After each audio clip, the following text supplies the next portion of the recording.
अस्सलाम वालेकुम क्लास। आज का जो हमारा लेक्चर है that is classification of bryophytes. इससे पहले हमने किंगडम प्लांटी को उसकी दो मेन डिवीजन्स के अंदर क्लासिफाई किया, जो कि ब्रायोफाइटा और ट्रैक्योफाइटा हैं।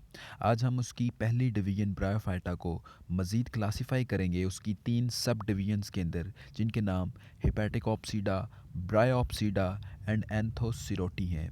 तो सबसे पहले इन तीनों के कॉमन नाम्स को हम देखते हैं। कॉमन नेम्स क्या हैं इनके?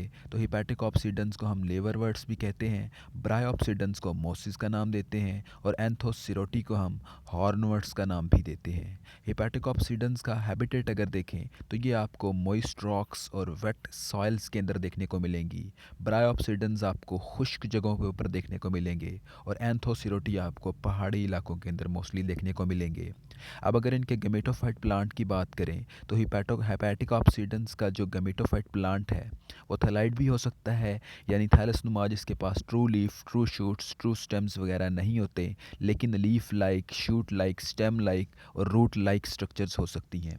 इसके अलावा इसके अंदर रिबन लाइक स्ट्रक्चर भी हो सकती है, यानी कि ये थैलसनुमा भी हो सकता है और ये रिबन की तरह का भी हो सकता है और इसके ऊपर डाइकोटोमाउसली ब्रांचेस होंगी। ये आपको नज़र आ रही हैं। गेमेटोफाइट प्लांट है जिसके ऊपर जो ब्रांचेस हैं वो डाइकोटोमाउसली हैं, यानी एक दूसरे के सामने ये लीफ लाइक स्ट्रक्चर्स पड़ी हुई हैं, एक दूसरे के सामने ये ब्रांचेस बना रही हैं, इसलिए हम इनको डाइकोटोमाउसली ब्रांच का नाम देते हैं। इसके अलावा इसकी जो एक स्पीशीज़ है मार्केंशिया, इसके पास राइजाइड्स भी मौजूद हो सकते हैं। राइजाइड्स बेसिकली रूट लाइक स्ट्रक्चर्स होती हैं जो कि इनको ज़मीन के अंदर एंकर करने के लिए हेल्प आउट करती हैं। अब फॉल्स स्टेम और फॉल्स लीव्स पोरेला के पास होते हैं। पोरेला एक ऐसी स्पीशीज़ है जिसके पास फॉल्स स्टेम होगा और फॉल्स लीव्स होंगे, लेकिन ये ग्रो करता है अपराइट, ऊपर की तरफ उठता है पोरेला, लेकिन इसके पास जो स्टेम और लीव्स हैं वो ट्रू वाले नहीं हैं। जबकि जो मार्केंशिया है इसकी स्ट्रक्चर राइजाइड्स इसके पास होते हैं और ये मोस्टली ज़मीन के ऊपर फैला हुआ होता है। अब अगर बात करें ब्रायोप्सिडेंस के गेमेटोफाइट की तो इसके पास स्टेम, लीफ और राइजाइड। अब यानी कि स्टेम्स ट्रू नहीं होते, लीव्स भी ट्रू नहीं होते, स्टेम लाइक स्ट्रक्चर्स होती हैं, लीफ लाइक स्ट्रक्चर्स होती हैं और इनके पास रूट लाइक स्ट्रक्चर्स यानी कि राइजाइड्स भी मौजूद होते हैं। लेकिन अगर देखें एंथोसिरोटी के गमीटोफाइट को तो इसका जो गमीटोफाइट है वो काफ़ी लोब्ड है, उभरा हुआ है और इसकी जो शेप है दैट इज़ इर्रेगुलर, बेतरतीब अंदाज का होता है। अगर हम इनके सेक्स ऑर्गन्स की बात करें तो हिपैटिक के जो सेक्स ऑर्गन्स हैं वो आपको टिप्स के करीब मिलेंगे या ब्रांचेस के ऊपर देखने को मिलेंगे। यहाँ पर हिपैटिक का जो सेक्स ऑर्गन एंथेरिडिया है ये आपको नज़र आ रहा है, जो कि इसकी टिप के करीब है, या ये ख़ास किस्म की ब्रांचेस के ऊपर भी हो सकते हैं जिनको हम एंथेरिडियो 4 का नाम देते हैं और आर्चिगोनियो 4 का नाम देते हैं। तो ये ब्रांचेस के ऊपर भी हो सकते हैं, उनके नाम आपको पता है, और टिप्स के ऊपर भी हो सकते हैं। अगर ब्रांचेस के ऊपर हैं तो उसके ऊपर एंथेरिडिया लगे हैं तो उसको हम उस ब्रांच को हम नाम देंगे एंथेरिडियो 4,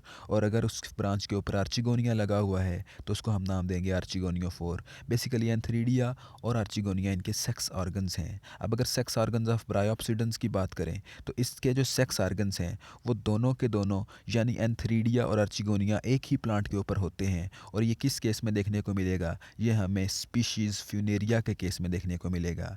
लेकिन इन केस ऑफ पॉलीट्राइकम इसके जो सेक्स ऑर्गन्स हैं यानी कि एंथेरिडिया और आर्चिगोनिया ये अलहदा प्लांट्स के ऊपर मौजूद होते हैं। ब्रायोप्सिडेंस के सेक्स ऑर्गन्स की इम्पोर्टेंट बात यह है कि इनके जो सेक्स ऑर्गन्स हैं ये हमें क्लस्टर्स की फॉर्म में देखने को मिलते हैं और इनके साथ कुछ हेयर लाइक स्ट्रक्चर्स भी होती हैं, यानी कि ये गुच्छों की फॉर्म में पाए जाते हैं, इसलिए हम इनको पैराफाइसिस का भी नाम देते हैं। अब अगर एंथोसिरोटी के सेक्स ऑर्गन्स की देख बात करें तो इसके जो सेक्स ऑर्गन्स यानी एंथेरिडिया और आर्चिगोनिया ये आपको संकन यानी डूबे हुए मिलेंगे गेमेटोफ्लाइट प्लांट के अंदर, ये बाहर नहीं होते। अब अगर बात करें इनके स्पोरोफाइट जनरेशन की तो ये था गैमेटोफाइट जिसके ऊपर गैमीट्स प्रोड्यूस होते हैं, जिनके ऊपर सेक्स ऑर्गन्स मौजूद होते हैं। सेक्स ऑर्गन्स गैमीट्स प्रोड्यूस करेंगे, फर्टिलाइजेशन होगी इन सब की, जाइगोट बनेंगे सब के, और उसके बाद इनके अंदर से जो स्ट्रक्चर प्रोड्यूस होगा वो होगा स्पोरोफाइट। अब इनका जो स्पोरोफाइट है हिपोटिक का, ये डिपेंड करता है गैमीटोफाइट के ऊपर, यानी ये अपनी नरिशमेंट फूड वगैरह सब कुछ ले रहा होता है गमीटोफाइट प्लांट से। उसके अलावा ब्रायोप्सिडन्स की बात करें तो जब गमीटोफाइट से स्पोरोफाइट बनता है और स्पोरोफाइट से गेमिटोफाइट बनता है, स्पोरोफाइट से जब स्पोर्स बनते हैं, उन स्पोर्स से गेमिटोफाइट ने प्रोड्यूस होना होता है। तो उन स्पोर्स से जब गेमिटोफाइट प्रोड्यूस होता है तो वो एल्गा लाइक स्ट्रक्चर, एल्गी की तरह की शक्ल का ग्रो होता है। जब स्पोरोफाइट से स्पोर्स बनने के बाद गेमेटोफाइट प्रोड्यूस होगा तो उसकी प्रोडक्शन एल्गी की तरह की होती है, और इस स्ट्रक्चर को, इस अल्गा लाइक स्ट्रक्चर को हम प्रोटोनीमा का नाम देते हैं।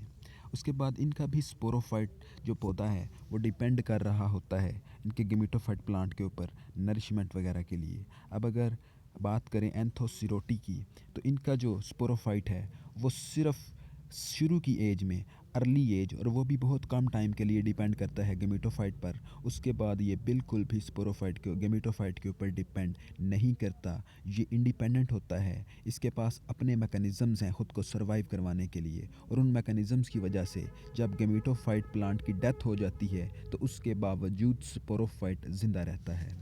अब वो कौन से कैरेक्टर्स हैं जो इनके स्पोरोफाइट्स के पास मौजूद हैं जिसकी वजह से ये अपने गेमेटोफाइट के ऊपर डिपेंडेंट नहीं है, जैसे कि ब्रायोप्सिडन्स वगैरह हैं, जैसे कि हेपेटिक ऑप्सीडेंस के स्पोरोफाइट हैं। इनका स्पोरोफाइट उन सब के मुकाबले में उल्ट है, अपोजिट है। ये डिपेंड नहीं करता गेमेटोफाइट के ऊपर। क्यों नहीं करता? क्योंकि इसके पास कुछ खास किस्म के करैक्टरिस्टिक्स हैं, और वो कौन से हैं कि इनके पास स्टोमेटा मौजूद होते हैं, क्लोरोप्लास्ट मौजूद होता है। ये कहाँ पर देखने को मिलेंगे? ये चीज़ें इनकी एपिडर्मस के अंदर देखने को मिलेंगी। स्पोरोफाइट के एपिडर्मस के अंदर स्टोमेटा और क्लोरोप्लास्ट होते हैं, जिसकी वजह से ये फोटोसिंथेसिस का मैकेनिज्म परफॉर्म करता है और अपनी खुराक खुद प्रिपेयर करता है, इसलिए ये इंडिपेंडेंट होता है। इसके अलावा इसके ऊपर वैक्सी क्यूटिकल होती है जो कि इसके वाटर के लॉस को प्रिवेंट करती है, रोकती है। इसके अलावा इसके पास मेरिस्टेमेटिक टिश्यूज़ होते हैं जो कि फुट और स्पोर प्रोड्यूसिंग स्ट्रक्चर के दरमियान में मौजूद होंगे, और ये मेरिस्टेमेटिक टिश्यूज़ कंटिन्यूसली डिवाइड करके स्पोरोफाइट प्लांट की जो लेंथ है इसको इंक्रीज़ करते रहते हैं। इसकी वजह से, इन सब करैक्टरिस्टिक्स की वजह से, ये जो स्पोरोफाइट है गेमेटोफाइट प्लांट की डेथ के बाद भी खुद को सर्वाइव रख सकता है, क्योंकि इसके पास ज़िंदा रहने के लिए अपने मैकेनिज़म्स हैं। अब अगर बात करें इन सब की एग्जांपल्स की, तो हमारे पास जो लिवर वर्ड्स की एग्जांपल हैं, दोज आर मार्केंशिया एंड पोरेला।